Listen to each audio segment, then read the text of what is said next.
Saya kira semua orang yang, bukan semuanya, tapi kebanyakan orang yang bermain di dunia kreatif seperti itu. Penulis lagu itu kadang-kadang pas jalan, ya, mungkin pas jalan sambil nunggu snack antri, terus tiba-tiba kepikir lagu ini kok bagus ya, nah gitu, HP dikeluarkan bisa, nah gitu ya.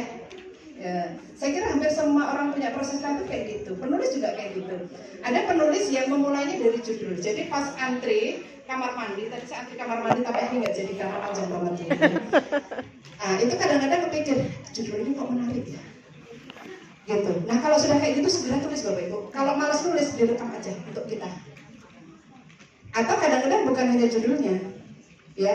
Pas nunggu antrian apa? Bapak Ibu tiba-tiba kepikir sebenarnya kalau cerita yang perceraian tadi itu menurut saya kalau endingnya kayak gini bagus loh. Sama-sama perceraian, tapi endingnya beda. Bapak Ibu nulis dulu endingnya. Gak ada yang baku. Orang nulis itu bisa dari manapun. Begitu? Nah, caranya gitu kira-kira Bapak Ibu. Itu kadang-kadang kita perlu memvisualisasikan apa yang ada di kepala kita. Nulis itu kan memvisualisasikan, betul nggak? Itu mengingat. Perlu mengaudiokan. Kalau kita rekam kan mengaudiokan untuk sesuatu yang kita ingat. Kita kemungkinan lupa. Ada lagi Bapak Ibu yang mau berkomentar? Sudah cukup? Nah, saya balik lagi ya, silakan Pak Kadri. Menemani orang bercerai belum? Pernah. Saya pernah. Pernah. Ya, pernah. Baik. Yang sudah pernah akan paham betapa kompleksnya persoalan perceraian itu. Ya.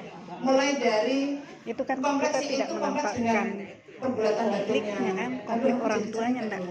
Aku nanti kalau cerai terus ternyata aku nggak punya duit terus gimana ya? Terus nanti kalau tiba-tiba anakku bertanya, itu kan kompleks, sesuatu yang kompleks. Kalau Bapak Ibu ya menghadapi atau mendampingi orang bercerai, mungkin kalau diminta untuk menyampaikan pertanyaan-pertanyaan yang menjadi pergulatan batinnya, kalau cuma nulis 20 itu gampang.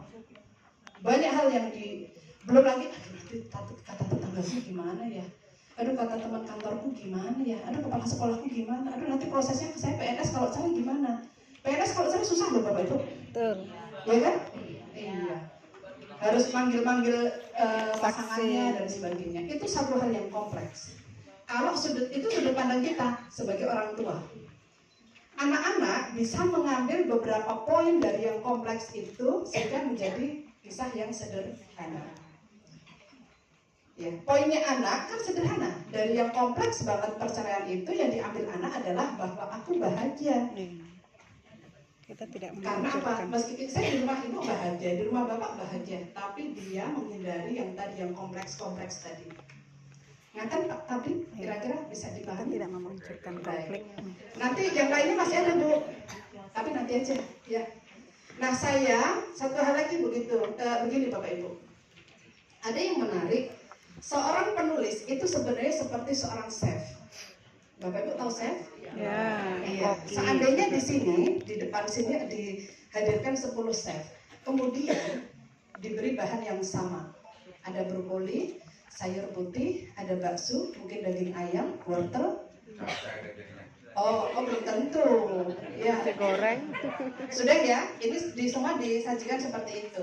Perintahnya adalah begini, chef mohon buat masakan dengan bahan-bahan yang ada di depan chef.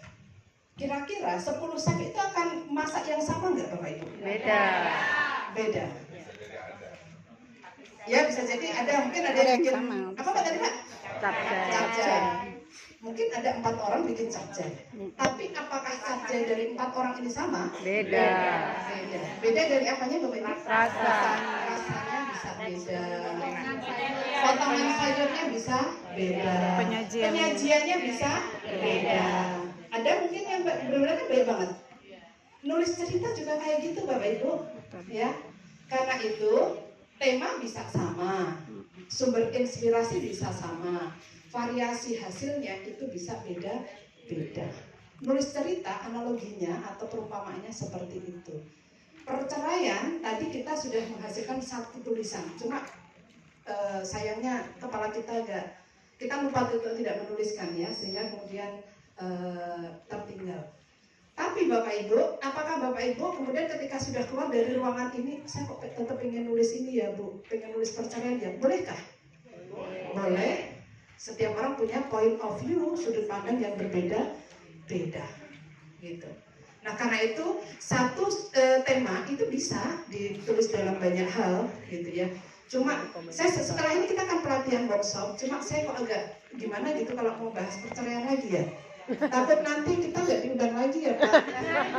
Karena setelah ini mengajak guru-guru untuk membahas perceraian. Oke, baik Bapak Ibu, saya tidak akan menyanyiakan sesi ini ya, karena saya kira Bapak Ibu sudah punya gambaran bagaimana tadi membuat cerita berantai secara spontan. Nah, ini kita akan praktek itu secara berkelompok ya. Saya baru mikir bagaimana ya kelompoknya ya. Oh permeja. Oh gini saja. Minta tolong disiapkan Mbak Jo, mungkin bisa minta bantuan minta membantu Mas Jono. Ini satu kelompok. Yang tengah ya. Dua kelompok.